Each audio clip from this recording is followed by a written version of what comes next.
ಅಭಿಮಾನಿ ದೇವರುಗಳಿಗೆ ನಮಸ್ಕಾರಗಳು. ನೀವು ನಮ್ಮ ಚಾನೆಲ್ಗೆ ಸಬ್ಸ್ಕ್ರೈಬ್ ಆಗಿಲ್ಲಪ್ಪ ಅಂದರೆ ಇವಾಗಲೇ ಸಬ್ಸ್ಕ್ರೈಬ್ ಆಗಿ.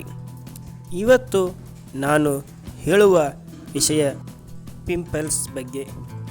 ಇದು ಪಿಂಪಲ್ಸ್ ಅಂದರೆ ಕನ್ನಡದಲ್ಲಿ ಮೊಡವೆಗಳು ಅಂತ ಕರೀತಾರೆ. ಇವು ಯಾವ ಸಮಯದಲ್ಲಿ ಬರ್ತಾವಪ್ಪ ಅಂತಂದರೆ ಸಾಮಾನ್ಯವಾಗಿ ಯೌವನ ವ್ಯವಸ್ಥೆಯಲ್ಲಿ ಅತಿಯಾಗಿ ಕಂಡುಬರುತ್ತದೆ.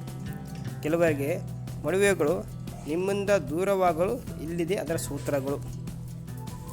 ದಿನಲೂ ನೀವು ಬಿಸಿ ನೀರಿನಿಂದ ದಿನಕ್ಕೆ 2-3 ಬಾರಿ ಸಲನಾದರೂ ಮುಖ ತೊಳೆದುಕೊಳ್ಳಿ. ಹಾಗೆ ಕರಿಮಣಿ ಕಾಳು ನೀರಿನೊಂದಿಗೆ ಅರಿದು ಹಚ್ಚಿಕೊಂಡರೆ ಮೊಡವೆ ಗಾಯ ಮಾಯವಾಗುತ್ತದೆ.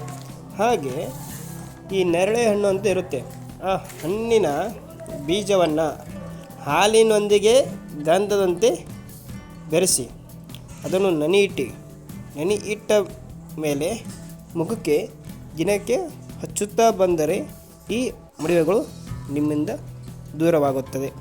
ಹಾಗೆ ಈ ಕಿತ್ತಾಳೆ ಹಣ್ಣು ಅಂತ ಅದು ಬರುತ್ತೆ. ಕಿತ್ತಾಳೆ ಹಣ್ಣಿಂದ ಸಿಪ್ಪೆ ಇರುತ್ತೆ, ಆ ಸಿಪ್ಪೆಯನ್ನು ಅರಿದು ಅಂದರೆ ಸಿಪ್ಪೆ ಒಣಗಿಸಿ ಅರಿದು ಮುಖಕ್ಕೆ ಹಚ್ಚುವುದರಿಂದ ಈ ಮೊಡವೆಗಳು ದೂರವಾಗುತ್ತದೆ. ಹಾಗೆ ಇಲ್ಲ ಅಂದರೆ ನೀವು ರಾತ್ರಿ ಮಲಗುವ ಮುಂಚೆ ಹಾಲಿನ ಕೆನೆ ಮತ್ತು ಅರಿಶಿನ ಪುಡಿ ಜೊತೆ ಸೇರಿಸಿ ಅದೊಂಥರ ಟೂಬ್ ಥರ ಮಾಡಿ, ಅದೊಂದು ಟೂಬ್ ಥರ ಮಾಡಿಕೊಂಡು ಬೆಳಗ್ಗೆ ಮುಂಜಾನೆ ಸಾಯಂಕಾಲ 5 ಗಂಟೆಗೆ ನೀವು ಎದ್ದು ಕೂಡಲೇ ಉಗುರು ಬೆಚ್ಚಗಿನ ಬಿಸಿ ನೀರನ್ನು ತಗೊಳ್ಳಿ.